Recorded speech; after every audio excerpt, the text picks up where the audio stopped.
Diablo 4 was one of last year's most addictive games, and if you thought you were done, they're about to pull you right back in. Here to tell us about the upcoming Vessel of Hatred expansion, I'm joined by Brent Gibson, game director, and Tiffany K. Watt, production director.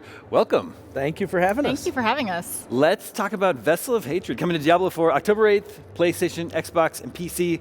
And I believe at the show here at Gamescom, you're showing a new trailer for the Pale Hand Mercenaries. Yes. What do we need to know about this crew? Oh my God. First off, we wanted to find a way to allow players that play specific classes to round out their builds with certain powers that you might not actually have in that class specifically. And so, like, for example, if you're playing a Sorc, you might want to have something a little more tanky as a part of your kit.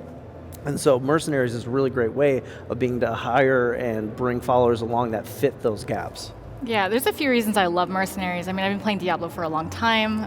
Diablo 2 always had a mercenary with me, obviously, in Diablo 3. So really, really excited to bring this feature to Diablo 4. I'm personally a little scared when I go down into the dungeons, so having a friend with me makes it a little bit friendlier. And like Brent was saying, being able to customize your playstyle, and no matter what build you have, whatever class you're playing, there's going to be a mercenary that you can customize to really, I think, enhance what you're doing, and being able to switch them on the fly, and just all the features that it brings to the table is really exciting. So I believe there are 4 mercenaries. I have the names here. Let's see what I can do. Rahir, the shield bearer. Sly Aldkin, the cursed child. Yes.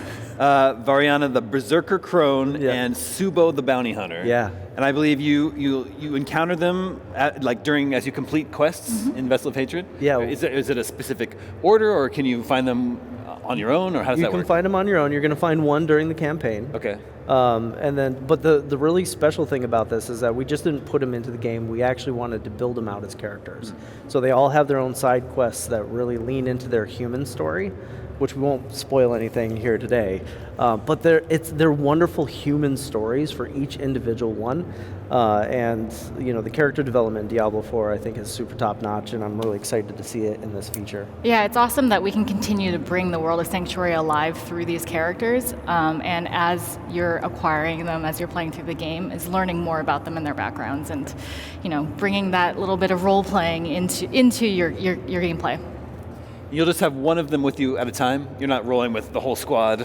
There's a couple different ways that you can bring them in. One, if you're playing by yourself, you can bring them in as a follower, so they'll be running around the world with you. But we also have a reinforcements feature, which is no matter how many people you have in your party, you can assign them to come in and use their special powers under certain conditions that you define. And so you might be in the middle of combat and say that, on basic, have Rahir come in and throw up his power, however you spec him in that moment, which is really cool because you can essentially always have them with you, even if they're not on screen. I was just going to add, I think that's just to enhance on what Brent was saying, being able to trigger the reinforcements to key actions that are happening during gameplay. You can be a little bit more passive with it, like Brent mentioned, if you wanted to attach it to your basic attack. But you can also attach it to, like, hey, I just took a lot of damage. Now I want Rahir to come in and actually put up his shield for me. I think that's where the customization of the gameplay is really, really amazing. Yeah. You mentioned the campaign. Can you sort of set up where the story is going in this expansion? Yeah, it's the story of hatred is a longer story that we want to tell. And so when you left off in the base game, you defeated Lilith, and Narel had Mephisto and the Soul Stone. So this is really the next chapter of that. We're picking right up where we left off, and you're going to figure out what the fate of that Soul Stone actually is. A new region, Nahantu? Yep. Is that right? What is sort of that allowed you to bring into Diablo 4 that wasn't there before? Oh man, all sorts of stuff. I mean, you've got this dark gothic setting with the base game, and to be able to come in and bring something as fresh as the jungle is pretty amazing. And even though it's brand new to Diablo 4, there's a lot of nostalgia built in as well. And so for fans that have been around since Diablo 2, we're going back to a region that we touched on lightly, but now we get to dive deeper in with the open world. We got a lot more opportunity to build out that space. We also get to bring new amazing monster families to the game. So we have the Hollows, the Dregs, and a fan favorite, the Lacunae. So that's really, really exciting. I think finding new monsters and just defeating them is a core part of the fantasy of Diablo 4. So I can't wait to see what people's reactions are to the families. So there's a new class, Spiritborn. Any tips or tricks for people who are going to be jumping into this new class? Oh man, this is the most experimentation that you're going to see in any class. I actually think it comes down to playstyle preference. So the tips and tricks are really based on what style you prefer. You know, I'm a Jaguar player. I really like. We were talking about this earlier. I got the coin in my pocket.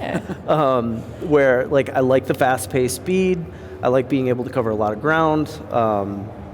But like pairing it with something like Centipede is really fantastic because not only are you covering a lot of the ground, but you're also leaving that damage out into the field at the same time. So I just encourage people to get in and like see all the emergent experimentation that they can get with the class and come up with things that even we haven't talked about. Yeah, it's really great that you, again, I think that maybe the key of this expansion is being able to customize your playstyle, and the class in itself just caters to so many different playstyles. It's kind of gross to think that I would say I'm a Centipede player because I do not like centipedes, but I am a Centipede player, so I like the poisons that they bring, the damage over time playstyle, and you know, Brent is telling me I need to add some Jaguar into that. So We had a long debate this morning.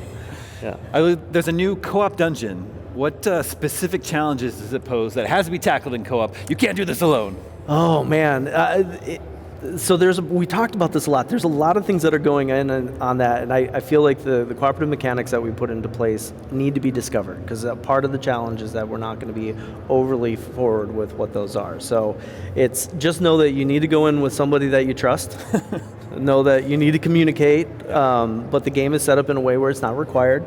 But the experience is quite fantastic because it's at the core, it's still Diablo combat, right? But the mechanics that are coming up really are like you have to be on point with that combat, be a good player, and try to coordinate at the same time. It's a blast in the playtests. Yeah, you got to jump into Dark Citadel with 2 to 4 players. But if you don't have any friends that are online at the moment, you can always use our new Party Finder feature, which isn't just limited to the Dark Citadel. You can use that feature to find parties for any of the content. But I think that's an exciting new social feature that we're bringing to the table as well. Very cool. Diablo 4, it's been out for over a year now. It's awesome to see you guys still supporting it. Yeah. We're excited to jump in. Vessel of Hatred in October. Thank you so much for coming by the show. Appreciate it. Thank you. Diablo 4's Vessel of Hatred expansion is out October 8th for Xbox, PlayStation, and PC, but right now there's more Gamescom Studio coming up right here on IGN.